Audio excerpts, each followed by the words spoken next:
Kemudian selanjutnya teman-teman sekalian, yang keenam adalah goncangnya istana Kisra di Persia dan rubuhnya 14 teras istananya. Jadi ada teras-terasnya istana itu rubuh semua tanpa sebab, rusak semuanya. Pada saat melihat kejadian tersebut, Kisra sempat khawatir, lalu dia bertanya kepada para peramal-peramalnya lah, dukun-dukunnya segala. Maka mereka pun menjawab, goncangnya istana disebabkan karena hari ini lahir seseorang nabi, dan runtuhnya 14 teras ini menandakan terdapat 14 raja Persia, tinggal 14 orang saja, selebihnya sudah runtuh kerajaan ini. Maka sempat Kisra bilang, 14 raja masih lama. Kalau satu raja punya 1100 tahun umurnya, berarti 1400 tahun.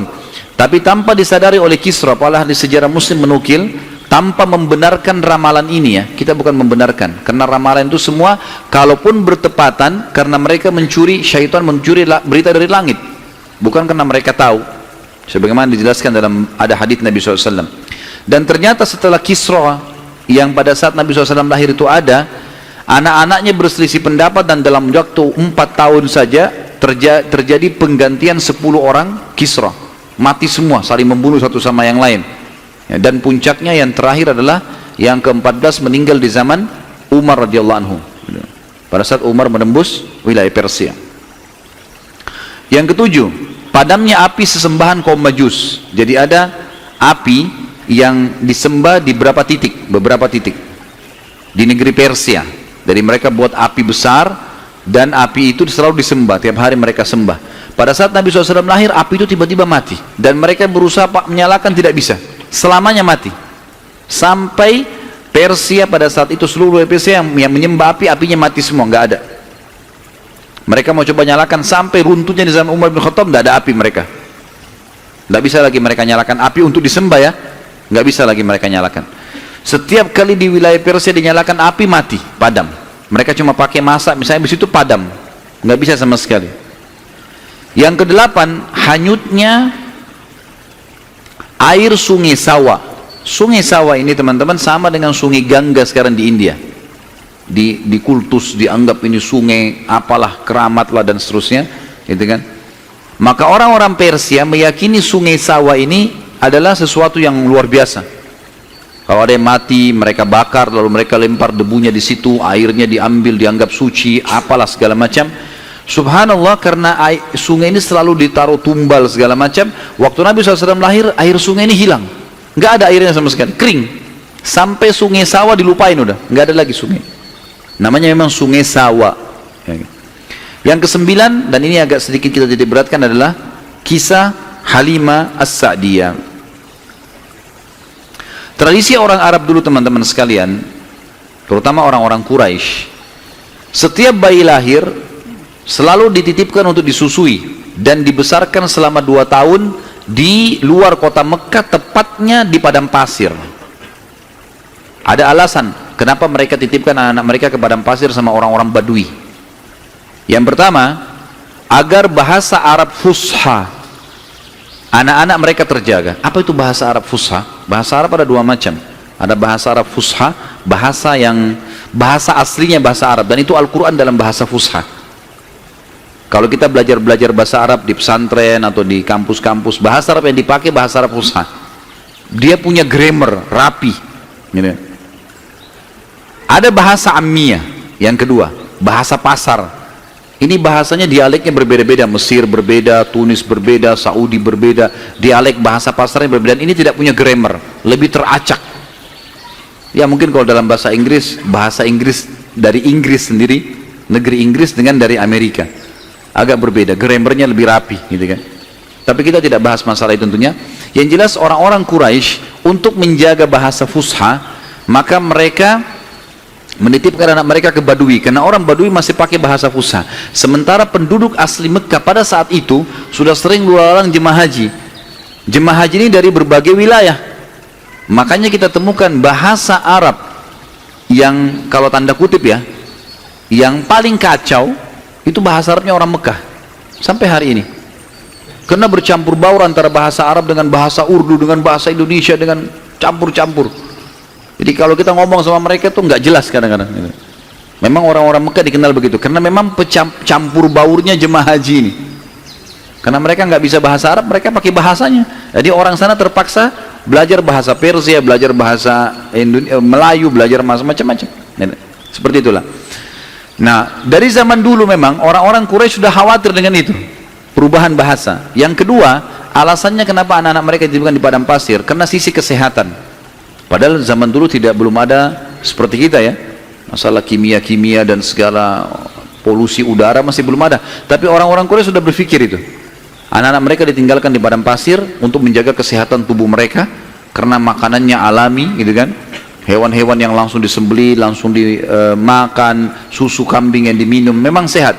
Dan juga udara, gitu kan? Serta juga orang-orang Badui ini melatih anak-anak mereka hidup untuk hidup susah, berburulah, membantu orang tuanya, seperti itulah.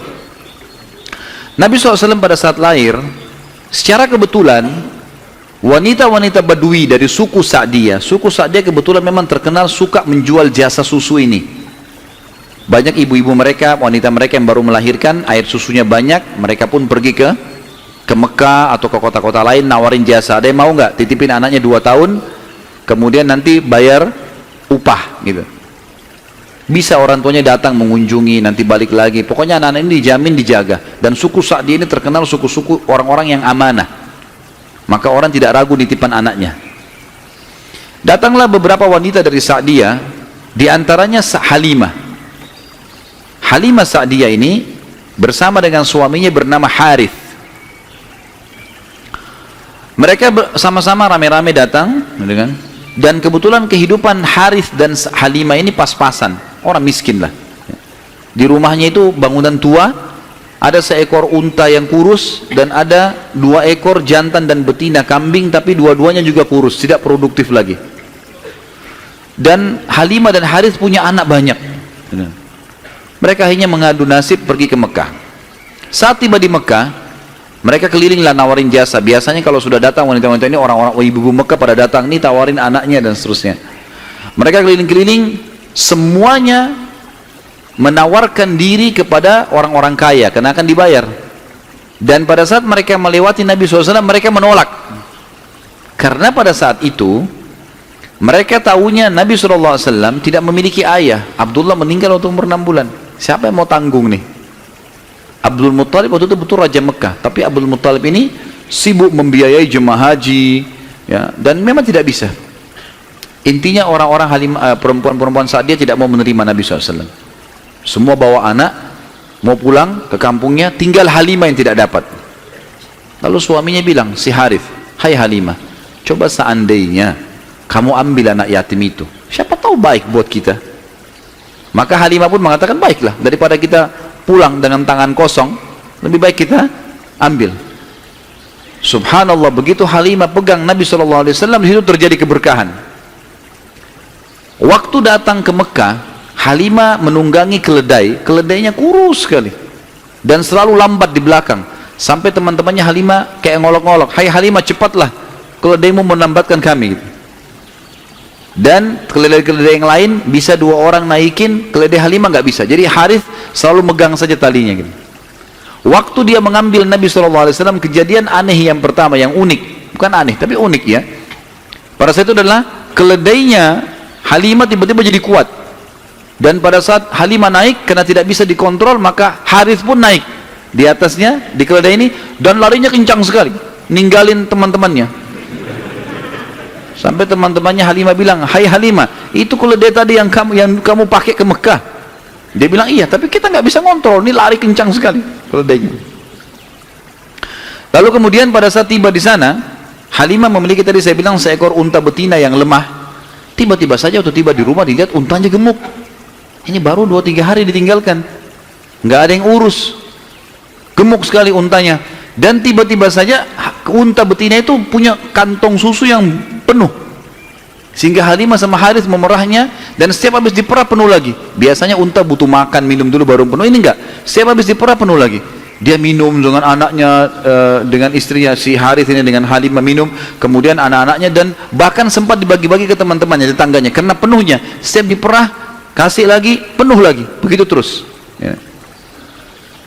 Kemudian 2 kambing, jantan dan betina yang kurus juga tadi, tiba-tiba gemuk dan tiba-tiba betinanya hamil dan punya anak, dan akhirnya menjadi banyak. Karena banyak, oleh Halimah dan Harith dijuallah beberapa ekor domba ini, dapat duit, dibeli unta jantan, lalu diternak lagi unta jantan ini sama yang betina. Tiba-tiba saja punyanya Halimah ini domba dan unta ini menjadi banyak sekali, dan Halimah serta Harith menjadi orang paling kaya di saat dia. Sampai akhirnya Halimah tidak butuh lagi untuk mengambil anak-anak yang disusui. Berkah luar biasa. Sampai terkenal di suku Sa'diyah pada saat itu, mereka berkata, dimanapun Halimah dan Harith gembalakan dombanya atau untanya, ikutkan, karena pasti gemuk. Dan memang betul, kalau ikut digabungkan berdekatan dengan gembalanya mereka, jadi hebat, jadi bagus, jadi subur, jadi begitu luar biasa berkahnya. Halimah berkata, didongkel dalam buku-buku sejarah tentunya, Muhammad telah tumbuh tidak alami, bukan seperti anak-anak sebayahnya. Pada saat dia umur 2 tahun, perilakunya dan pemahamannya sudah seperti anak 6 tahun. Mudah diberikan penjelasan, tidak suka membuat marah, banyak hal-hal gitu. Saat tiba masa pengembalian, sudah umur 2 tahun, Halimah dan Harith pergi membawa Nabi SAW ke Mekah untuk dikembalikan pada Aminah, tapi mereka memohon-mohon, tolonglah hai Aminah, biarkanlah tinggal bersama kami, anak ini kami akan jaga, lihat sehat Muhammad, gak ada masalah, karena mereka lihat berkahnya, dan kami tidak butuh bayaran, gak usah bayar. Muhammad ini waktu datang luar biasa, kejadiannya begini, segala macam. Baiklah, kata Aminah, silahkan dibawa. Tentu Aminah ini bolak-balik ya, ngelihat anaknya, balik lagi, tapi tinggal di sana. Sampai akhirnya Nabi SAW tinggal di suku Sa'diyah sampai umur 6 tahun. Sampai umur 6 tahun. Nah, di umur 6 tahun ini teman-teman ada kejadian. Waktu Halimah lagi masak, tiba-tiba saja dari kejauhan anaknya lari. Jadi ada anak Halimah laki-laki dan perempuan yang kurang lebih sebaya dengan Nabi SAW. Ada yang lainnya tentu sudah besar-besar. Nah, si laki-laki ini yang lebih tua dari Nabi SAW lari-lari mengatakan, wahai ibu, saudaraku dari Quraisy telah dikeroyokin oleh 2 orang. Lihatlah. Maka Halimah ketakutan, keluar dari rumahnya, minta anaknya mana, tunjukin tempatnya, ditunjukin tempatnya. Begitu dilihat, ternyata Nabi SAW memang tergeletak di tanah. Lalu Halimah nanya, hai Muhammad, apa yang terjadi dengan kau? Dalam riwayat-riwayat Bukhari itu umpamanya disebutkan ya, bahwasanya Nabi SAW mengatakan, ya, pada saat itu telah datang kepadaku 2 orang laki-laki yang menjatuhkanku ke tanah, kemudian membelah dadahku dan mengeluarkan sesuatu yang hitam darinya. Lalu kemudian menutupnya kembali. Nabi SAW dengan polos jawabnya gitu. Maka Halimah pun membuka baju Nabi SAW dan menemukan memang ada bekas jahitan. Karena ketakutan, akhirnya Halimah bersama Harith membawa pulang Nabi SAW ke Mekah. Hai Aminah, ini anakmu, ini masih sehat ya, utuh, nggak ada apa-apa, ambillah kembali. Aminah kaget, kenapa kalian kembalikan? Dulu kalian yang ngotot mau tahan, kenapa sekarang memohon supaya diambil kembali? Kenapa? Akhirnya kena terdesak, mereka bilang ada kejadian begini dan begitu. Lalu Aminah mengatakan, apakah kalian mengira bahwasanya anakku ini diganggu oleh syaitan? Tidak mungkin, karena pada saat aku sedang hamil aku mimpi ada kalimat yang aku ucapkan, u'idzuhu billahil azim min kulli syarrin wa ainin hasid. Aku berlindung kepada Allah untuk bayi ini dari semua keburukan dan iri dengkinya orang lain. Tapi Halimah dan Harith sudah ketakutan, dikembalikanlah Nabi SAW di umur 6 tahun itu.